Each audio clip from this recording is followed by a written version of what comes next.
Olá pessoal, estamos aqui no banco de dados, programa da Casa Nerdlol, onde mostramos overview de regras de jogos, ou então mostramos expansões, jogos colecionáveis, dicas de estratégia. Então, banco de dados é um programa aí cheio de coisa para mostrar, né, para vocês. E hoje vamos mostrar um presente de aniversário adiantado que eu recebi da minha mãe, Denise. Tiranos de Umbra Eterna. É um jogo que foi lançado aqui no Brasil pela Chronos Games. É da linha Dungeons and Dragons, um deck building com controle e influência diária. A gente assume o papel dos líderes Drows e a gente quer, né, ficar o seu cabo de maior influência lá embaixo, no subterrâneo. E aí, vou mostrar pra vocês o que vem na caixa do jogo. Esse jogo aqui, eu não sei se ele vai ser lançado novamente, porque a Chrono Games, ela terminou, ela foi absolvida pela Grok, se eu me lembro bem dos causos. Quem souber melhor fala aí nos comentários. E aí, só que é do selo Dungeons & Dragons, que agora tá com a Galápagos. Não sei se, né, eles vão... Enfim, vamos mostrar para vocês o que vem no jogo, um overview das regras para vocês, Tiranos de Umbra Eterna. E já aproveite e clique gostei, compartilhe com seus amigos, veja aí na descrição o link para o nosso padrinho. Além disso, vai nos comentários, já fala se você quer ver vídeos de regras, vídeos de gameplay e, no caso, um gameplay para duas pessoas, para saber se esse jogo é legal para duas pessoas. Eu acho que sim, porque os deck builders geralmente tem esse negócio de não importa a quantidade, é sempre um prazer da pessoa que gosta de deck building é construir o baralho. Então não envolve outras pessoas, né? Mas enfim, vamos ver se vocês se interessam por Tiranos de Umbra Eterna.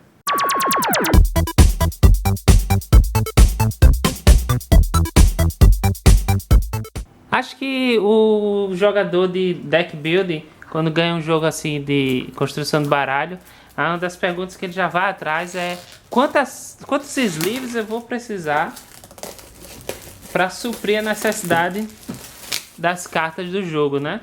Porque embaralhar sempre pode causar acidentes com as cartas, principalmente com quem não tem cuidado de estar jogando com você. E aí, sleeve sempre aparece, né? Então, Tiranos da Umbra Eterna, uma caixa grande. Vamos ver como é que tá o insert. Então aqui, ó, manual de regras em português.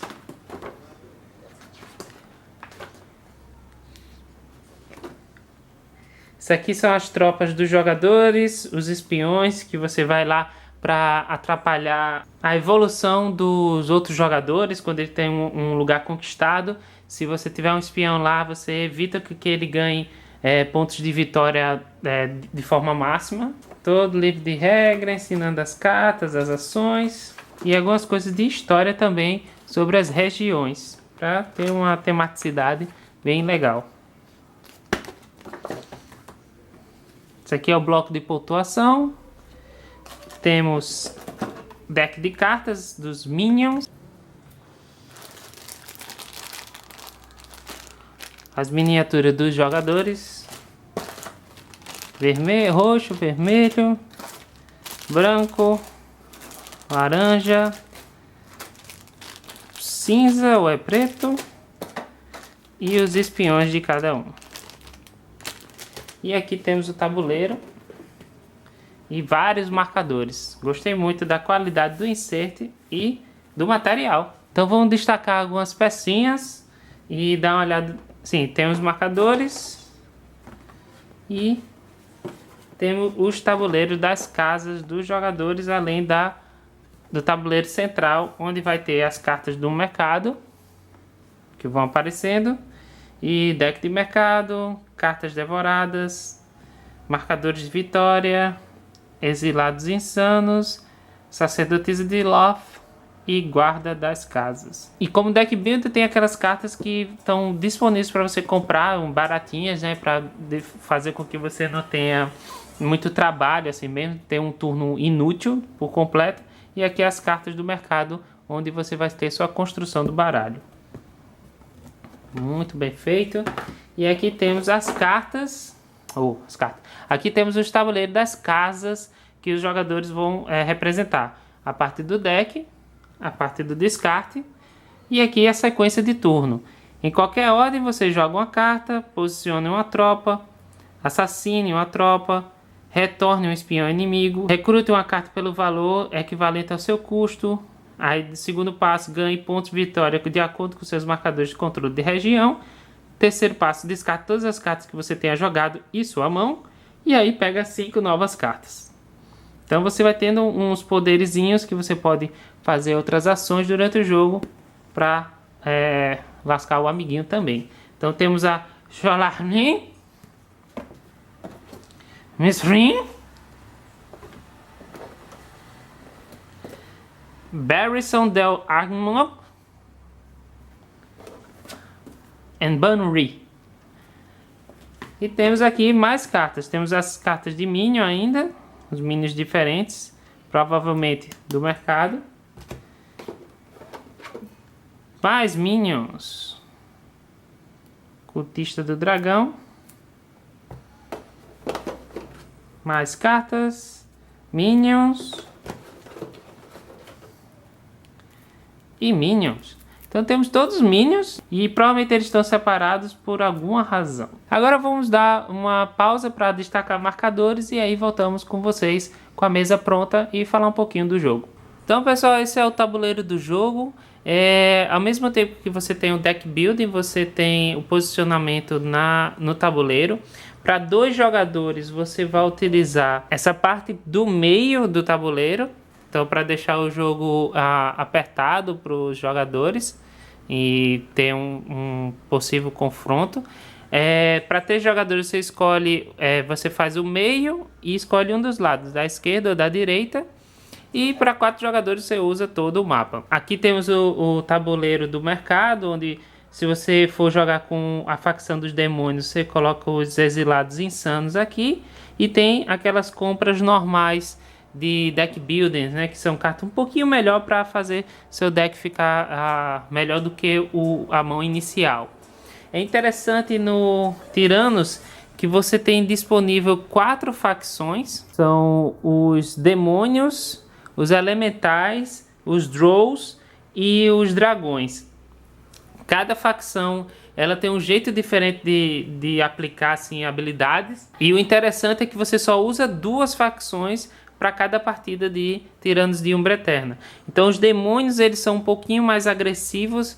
Você vai usar a mecânica dos exilados insanos, que é como se fosse a maldição da bruxa lá do domínio, ou vulnerabilidade do Street Fighter. Os elementais eles usam muito a palavra-chave foco, onde se você revelar ou tiver jogado uma carta do foco de uma das representações deles, que é malícia, essas partes aqui em cima. Tem vários tipos de cartas, malícia, ambição.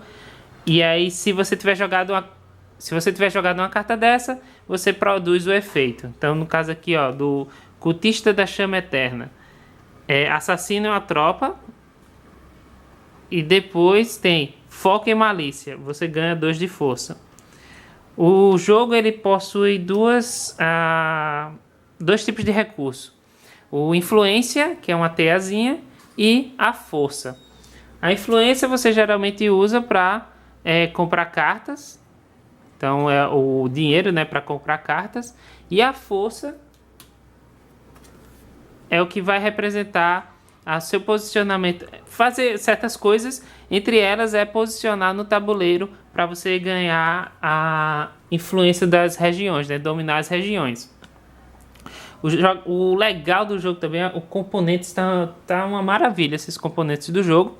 E cada casa Drow possui uma tropa diferenciada, não são todas iguais, ó. A gente tem a tropinha assim desse aqui do Banri. É desse jeito. Aí a outra tropa do Misrin já tem um símbolo diferente. Aqui o escudo é diferente, se vocês conseguem perceber aí. São escudos e possuem um símbolo diferente na tropa. E aí você vai colocando essas tropas nas regiões do subterrâneo. E esses brancos não são de jogadores, esses brancos são tropas neutras, que só estão lá para serem atacados. No começo do jogo você coloca lá para ocupar espaço, certo? Então se você tiver a maioria de sua cor naquela região, você tem o controle daquela região. No final do jogo você vai ganhar pontos de vitória baseado nesse controle. Se você tiver o controle total, você vai ganhar pontos baseados no controle total. E existem regiões um pouquinho mais específicas. Deixa eu mostrar. Aqui já está aqui, pronto. Essa aqui. No começo do jogo, ela começa com 4 tropas neutras. Aí cada lugar desse tem um nomezinho já dito, a gente coloca no começo do jogo. Quem tiver o controle da região daqui vai pegar para si essa fichinha, e aí uma vez por turno ele vai poder usar isso aqui, ganhar um de influência. E tipo, se ele tiver mais de um marcador é o momento de usar, né? Vai acumulando os marcadores. Se por acaso ele tiver o controle total, que é ter todos os espaços com tropas de sua cor, ele vira isso aqui e já ganha 1 de influência mais 3 pontos de vitória. Por isso existe algumas mecânicas dos espiões, onde esses espiões podem ser posicionados no lugar. Não precisa ter uma presença dele, do jogador lá para colocar o espião. E aí ele impede que seja aqui 4 laranjas naquela região. Tendo um espiãozinho, ele atrapalha e ele precisa virar, porque ele não tem o controle total. E aí, para se livrar dele, são algumas ações que você pode fazer durante o jogo. Que uma delas, ó, você paga 3 de força para retornar um espião inimigo. E a força você usa 1 de força para posicionar a tropa. Posicionar a tropa você tem que ter a presença.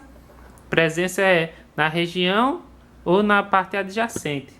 E aí quando você faz, vou pagar 1 de força para colocar aqui, ó. Tenho aqui, eu pago 1 de força para colocar minha tropa aqui. E aí eu vou caminhando para as regiões de onde eu quero. Você usa 3 de força para poder assassinar uma tropa inimiga. E aí você tem que ter presença na região, ou ser adjacente ou estar no lugar. Então, quando você decide quais são as facções... esqueci de falar. As facções de Drow são de baixo custo, porque você gasta a influência aqui, ó. Esse aqui é o valor para você ter essa carta no seu deck.